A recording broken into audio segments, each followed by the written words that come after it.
Brainstorming and sharing ideas is the funnest part of the creative process. We decided to skip the boring part of actually making stuff and just do the fun part. I'm your host, Tom Walma, I'm Connie Ettinger. I'm Evan Sashella. and this is Creativity Wasted. And I'm just going to say it. I have to mute Connie when she's not talking because there's an echo. And so that's going to come up because I'm going to do it wrong at some point. So my idea, I like the idea of tiny houses. And I've had quite a few ideas on the podcast about tiny houses.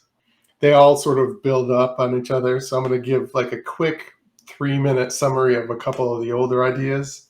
The first one, I like the idea of a tiny house where most of your stuff is wheeled in and out on demand by robots, either drones or they have these like Amazon factory robots that look like Roombas with a car jack on top of them. So they just wheel around and then you put stuff on them and they pick it up and move it. And that's what gave me the idea was a 60 minutes thing on those factory robots. If you move all of your stuff in and out, you don't need to keep as much stuff in the tiny house. You could have like a neighborhood warehouse that holds most of your extra stuff. And so you could even have like services in that warehouse building. It could have like laundry facilities and cooking facilities and other stuff. So like you could wheel in and out your clothes and it could wash your clothes for you and stuff. So you wouldn't need necessarily a kitchen in the tiny house. You wouldn't need washer, dryer, laundry room in the tiny house. The next part of that idea was to hook up the warehouse to the shipping grid. So you wouldn't even need to own as much stuff. Like the example I like to give is if you had like a romantic dinner or a date, you could rent like a fancy tablecloth and candles and fancy silverware, and it would go to the shipping facility of your neighborhood, and then the robots would take it and put it in your tiny house, and it could just mostly automatically do that. Maybe once it gets in the house, you've got to set the table. Like the robots can't do everything, but they can wheel it in and out. So that was the first idea, was a tiny house that most of your shit is wheeled in and out. And you could decide which shit to wheel in and out. Like if you wanted to cook, you could have a kitchen, whatever. It's not strict about that. So the second one, part of the idea is if you have these robots that can move your stuff around and your house, tiny house is mostly empty, why do you even need to own a tiny house?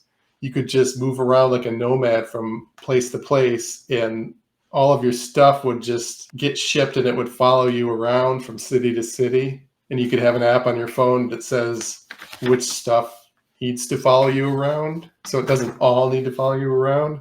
And so from there, I got to the idea of like, if you can just go wherever you want and there's a bunch of empty rooms everywhere that you can just rent like on a nightly basis or whatever.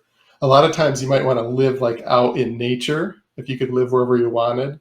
And then I got the idea about non-enclosed spaces to be more nature-y.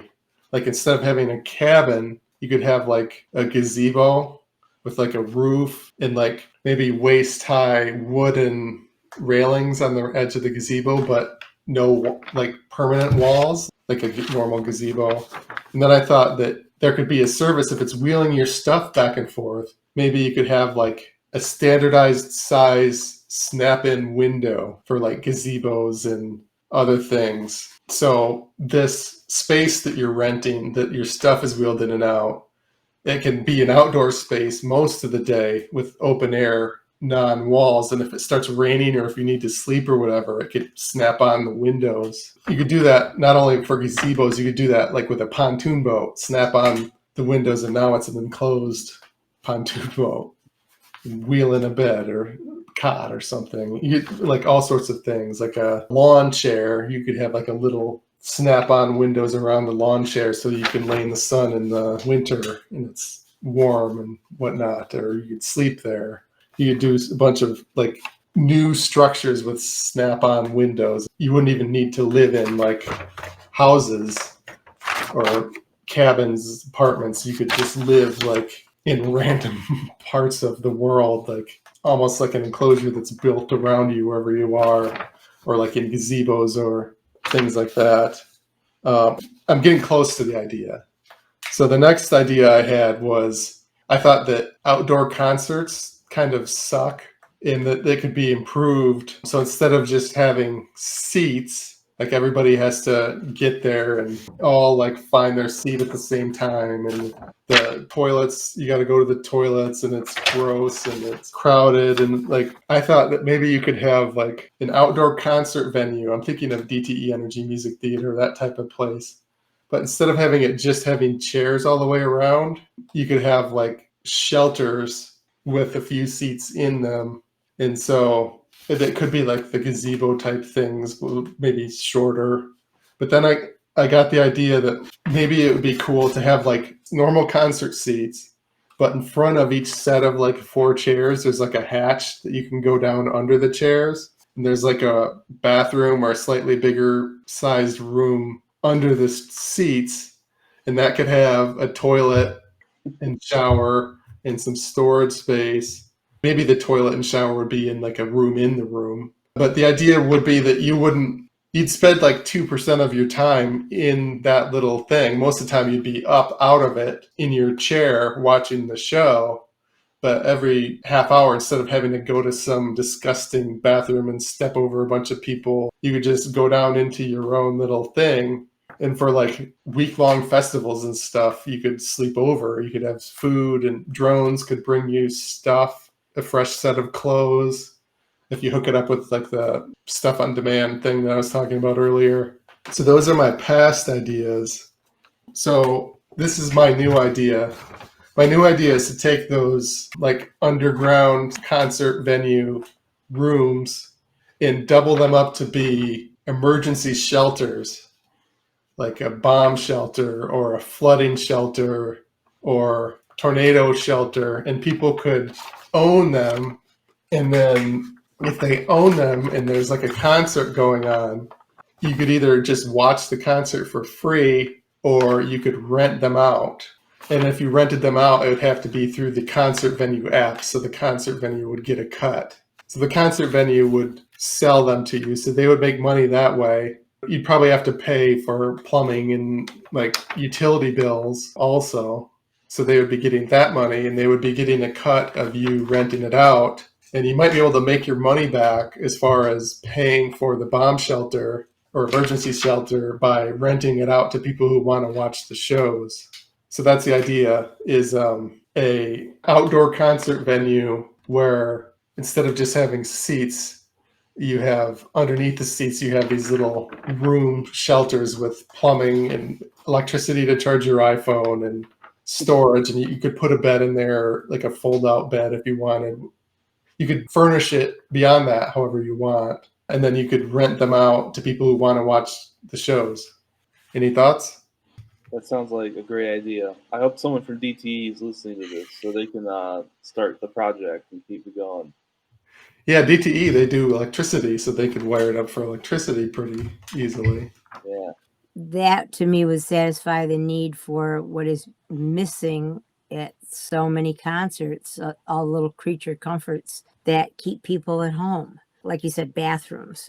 I'd rather go to a bathroom at my house than go to a movie bathroom, because you never know what you're going to find there either. But heaven knows the porta-johns are just horrible. And like you said, you could rent it out, spend most of your time up there. It'd be like a suite at the Palace. I was thinking, what used to be the Palace is now knocked down. But I mean, some of the suites were amazing.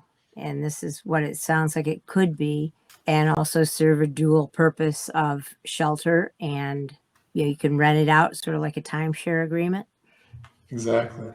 The problem that you may run into is that there's like an emergency event that happens during a concert. So like if that happens, would you just kick the people at the concert out, or would you allow them to come into your place?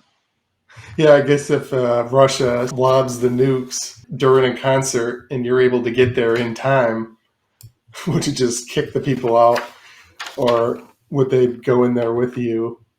I guess that's such a crazy scenario that the whole world's going to be chaos. Who cares if this is chaos too? I mean, people will do lots of crazy shit, but like in Michigan, I mean, we don't really worry about floods too much unless you live like right next to a river. Like we're not worried about like New Orleans or like South Dakota, like the whole state was underwater one year. We don't worry about those type of floods, but other states might need that. Tornadoes is probably nobody would be able to get there in time unless they just went there every time there was a tornado watch. Yeah. So yeah, it wouldn't work for all disasters. And the one thing I thought, if you wanted it to be nuclear blast proof, that hatch to go down in it would have to be like thick, and like the lining of it would have to be thick, like metal or concrete, or like with at least a foot or two of dirt if it's not concrete. So you'd be going down a little deep in there if you wanted it to double as a nuclear Air filtration system that would, filter in air that's clean. Yeah, you don't want to be breathing the nuclear dust. True. One of the ideas that I had was like, how those giant garbage dump hills? I always wondered why they don't make those like rounded shaped and like just put some chairs all along it, and that's your stadium. Like after about 10, 20 years, they stop leaking the gases out, because for a while they have like the gases that leak out that they use for energy and stuff, and it smells maybe bad, like rotten eggs or something. I don't know what it smells like. But after so long, it's just inert, so it's just a hill, and it doesn't stink. It'd be super cheap. You wouldn't even need to build a stadium. It's just there.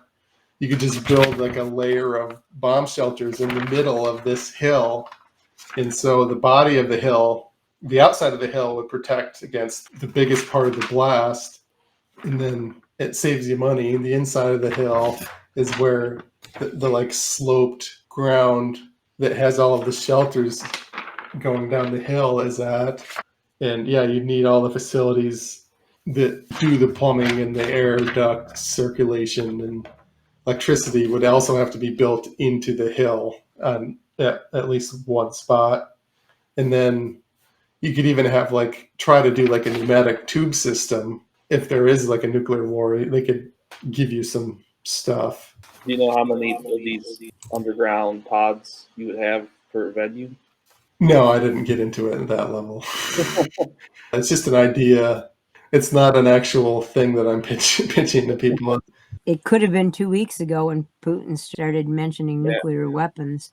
Yeah, I mean, people aren't as worried about it as they were a few weeks ago, but it's still happening. I mean, it's still a risk. The war is still happening in Ukraine. Yeah.